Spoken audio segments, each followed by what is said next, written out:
news. Pope Francis has died. That's coming to us from the Vatican via the AFP news agency.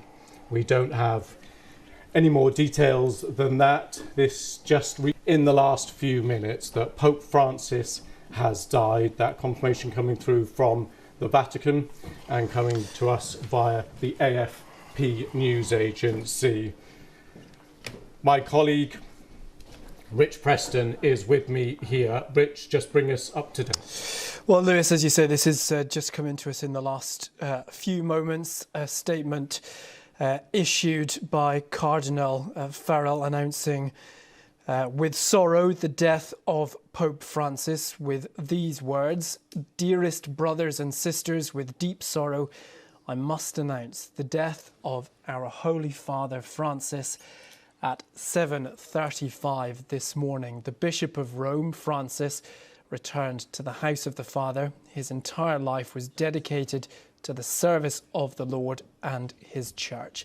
He taught us to live the values of the gospel with fidelity, courage and universal love, especially in favour of the poorest and most marginalised." Now, the statement goes on to say, "With immense gratitude for his example as a true disciple of the Lord Jesus, we commend the soul of Pope Francis to the infinite merciful love of the one and true God." So that statement coming to us from the Vatican. Now, of course, Pope Francis, as many people will be aware, recently spent a considerable time in hospital with double pneumonia, including during that period being on oxygen for extended periods of time. There was a lot of concern about the Pope's health then, of course. He was released from hospital relatively recently. He did not take part in the Easter celebrations yesterday. He was there, he wrote the sermon, but he didn't give the sermon himself. We did see the Pope touring around in the Pope Mobile, seeing crowds, greeting people in St. Peter's Square. And now, Lewis, this morning, this news that Pope Francis has died at the age of 88.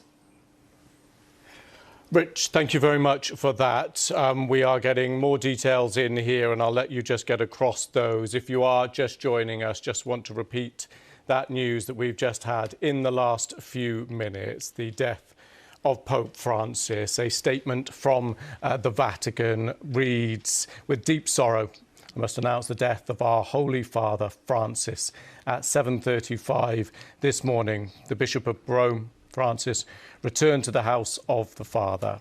His entire life was dedicated to the service of the Lord and his church. He taught us to live the values of the gospel with fidelity, courage and universal love, especially in favour of the poorest and most marginalised." So that news coming after the illness that we have been, of course, covering over the last few weeks here on BBC News, and his health has been watched, of course, not just at the Vatican there, but right around the world. His health seemed to be improving because we did have those recent appearances just in the last couple of days, all unexpected. There was never any promise of specific appearances that he would make, but then he has over the last few days, over this crucial Easter period, of course, for Catholics and Christians, has been making a couple of unannounced, unscheduled appearances. But the underlying nature of his health was always underlined. Serious condition with double pneumonia, of course, and extensive hospital treatment. And then just in the last few minutes, that news coming to us in a statement from the Vatican. And just to repeat that statement, a short while ago, His Eminence Cardinal Farrell announced with sorrow the death of Pope Francis with these words, quote, "Dearest brothers and sisters, with deep sorrow, I must announce the death of our Holy Father Francis. At 7:35 this morning, the Bishop of Rome, Francis, returned to the house of the Father. His entire life was dedicated to the service of the Lord and his church. He taught us to live the values of the gospel with fidelity, courage and universal love, especially in favour of the poorest and most marginalised. With immense gratitude for his example as a true disciple of the Lord Jesus, we commend the soul of Pope Francis to the infinite merciful love of the one and true God. My colleague, Rich Preston, is with me here. Rich, we have been getting, as I mentioned, those regular updates about his health over the last few weeks. Yes, that's right. And as you were saying, Lewis, he spent a considerable amount of time in hospital with double pneumonia. He was 88 years old, so there was concern about his time in hospital. Lots of people closely watching the news while he was in the hospital's care there.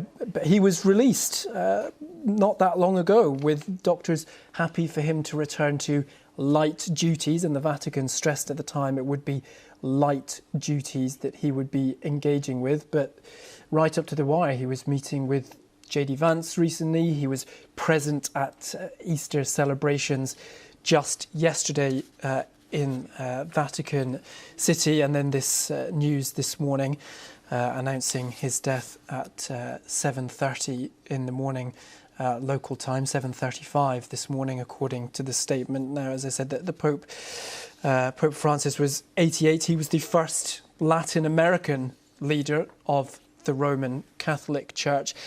And throughout his time, both as a priest and latterly as Pope, he saw himself as one of the people. He said, "My people are poor, and I am one of them." He was born in Buenos Aires in 1936 and was ordained as a priest in 1969 before becoming the provincial of the Jesuits in Argentina in 1973. And then it was in 2013 he was elected as Supreme Pontiff. And as I said, throughout his time, Lewis very much saw himself as one of the people working to help, in particular, poorer people and those who needed the Church's love and support.